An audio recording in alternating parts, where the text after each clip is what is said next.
200 deaths sa loob lang ng 4 na araw. Ganyan karami ang nasawi sa Spain sa gitna ng pag-atake roon ng itinuturing na silent killer.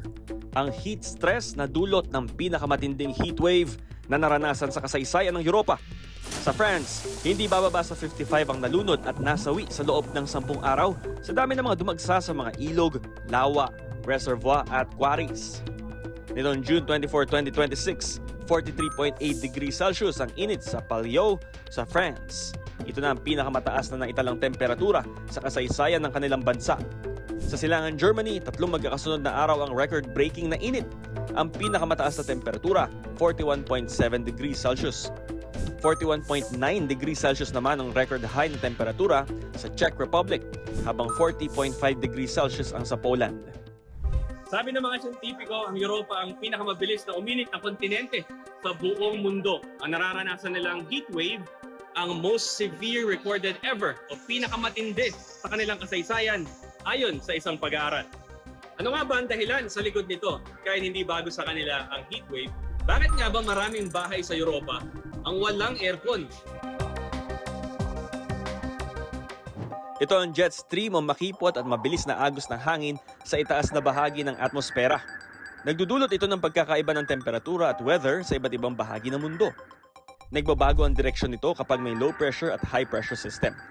Ang mga lugar na apektado ng high pressure, maaraw at karaniwang mas mainit ng 5 hanggang 10 degrees Celsius kumpara sa normal nitong temperatura. Samantala, ang mga apektado naman ng low pressure nakararanas ng maulap at maulang panahon. Kapag may high pressure na napagkikitnaan ng dalawang low pressure systems, kumukurba ang jet stream at bumubuo ng pattern na kamukha ng Greek letter na omega. Kaya ang fenomeno na ito tinatawag na omega block.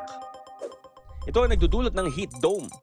Dito natatrap ng high pressure ang mainit na hangin, lalo pang umiinit sa loob ng dome dahil sa tindi ng sikat ng araw at global warming. Nagiging deadly ang heat dome dahil walang lalabasan ng init. Kahalintulad na nangyayari sa kalderong tinakpan at isinalang sa apoy.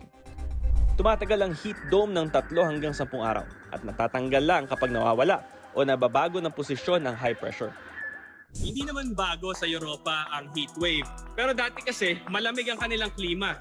Kaya hindi ganito katindi ang epekto ng init. Madalang pa rin noon tumatagal ang init ng panahon. Pero dahil sa climate change, tumaas ang temperatura sa Europa at tila hindi raw ito napaghandaan ng mga bansa. Ayon sa isang eksperto. Ang unang problema ang arkitektura ng maraming bahay sa Europa. Luma kasi ang mga ito at nadisenyo para itrap ang init sa loob ng kabahayan bilang proteksyon ng mga tao mula sa matinding lamig tuwing winter. Hindi rin akma ang lumang disenyo ng mga ito para kabitan ng air conditioning system. Sa katunayan, 20% lang ng European homes ang may aircon. Mahal din ang kuryente sa Europa at kakaunti ang kaya magbayad para sa dagdag na electric consumption. Bukod dyan, meron silang polisiya para maging climate neutral ang mga bansang kasapi sa European Union sa taong 2050. Ang pagdami ng aircon magiging balakid umano sa layuning ito. Gayunman, ayon sa International Energy Agency, posibleng tumaas sa 275 million ang demand sa air conditioning units pagdating ng taong 2050.